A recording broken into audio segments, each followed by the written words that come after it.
il y a bien des citoyens des villages autour qui aiment pas ça. Appelle-les le rang des nids de poules à place. Bon, OK. Au fond du rang nid de poule, il y avait une famille que tout le monde appelle les bougonneux. Ah, c'est comme dans la série des Boublons? Oui, semblable. Il se mêlait pas avec les voisins, il était toujours de mauvaise humeur, il chiolait tout le temps. Voyons, on a des problèmes d'éclairage. Joe, arrange-nous ça, OK? Hey Sam, tu voudrais-tu les présenter? Les auditeurs ont hâte de voir ça.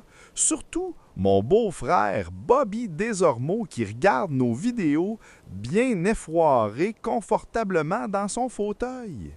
Ça, c'est Raymond, le bonhomme. Il se levait chaque matin déjà fâché. Fâché contre la température, contre le café trop chaud, contre le sofa pas confortable. Il grognait plus qu'il parla. Ici, c'est Estelle, la bonne femme.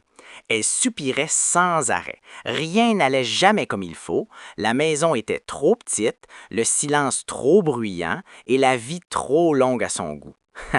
Et les biscuits qu'elle faisait étaient toujours manqués. La fille, pas fine, elle donnait pas sa place. Elle roulait des yeux, se disputait avec tout le monde, même avec le chat, qui avait fini par sacrer son camp de la maison. Son frère était stupide et ses parents chialeux. Le petit gars, par fin, avait hérité du froncement de sourcils du père. Il claquait les portes, marmonnait et trouvait toujours une raison de se chicaner, surtout avec sa sœur. Est-ce-tu des petits extraits de vidéos à nous montrer? Oui, monsieur. On commence avec les enfants, après on va voir le bonhomme.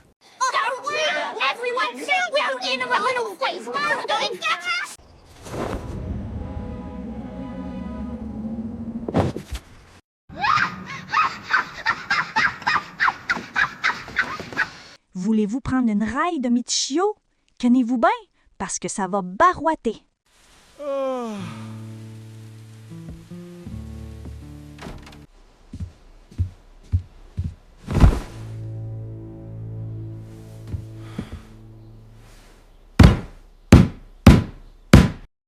Bafouin trouvait que son père ronflait trop fort. Il a trouvé une façon pour le distraire.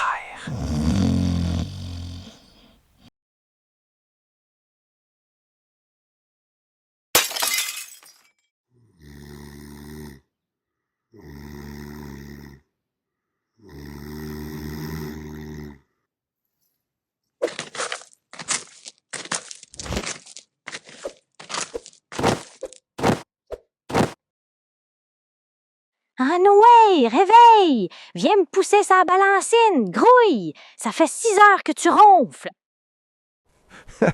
Puis qu'est-ce que la mère faisait dans la journée? On peut-tu voir ça?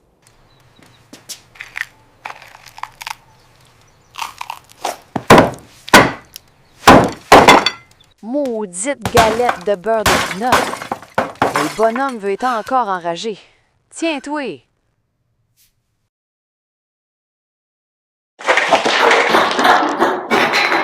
Je t'ai dit de pas cacher en dessous la table des centaines de fois. Va jouer dehors. Parfin décide de voler les clés de son père et d'aller se promener avec un vieux Ford Pick-up 48. Watch bien ça.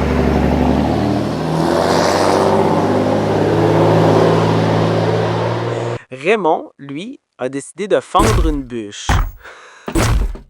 Hé hé, il est pas trop hot pour fan du bois, lui?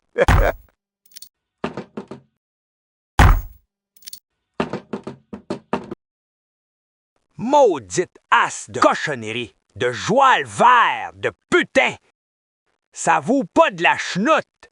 Un de leurs voisins, qui était tanné de toujours les entendre crier et se chicaner, décida d'appeler un de ses beaux-frères le sorcier Merlin.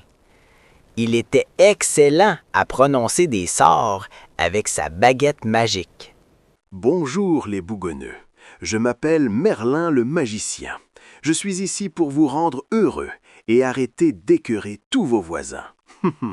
Merlin les transporta tous devant la maison. Vous étiez une famille de bougonneux, toujours à râler, jamais joyeux.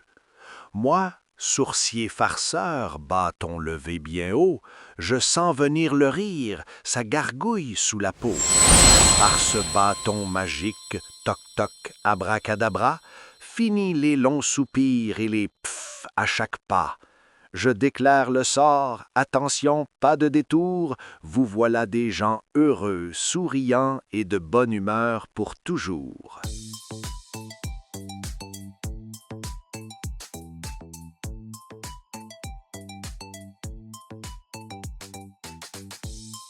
Comme ça, c'est vrai que le bonhomme s'est réconcilié avec son voisin, que Estelle ont invité sa voisine pour jaser, Parfin est devenu fin et montra au petit voisin comment utiliser un bécec. Et Paffine a retrouvé son chat.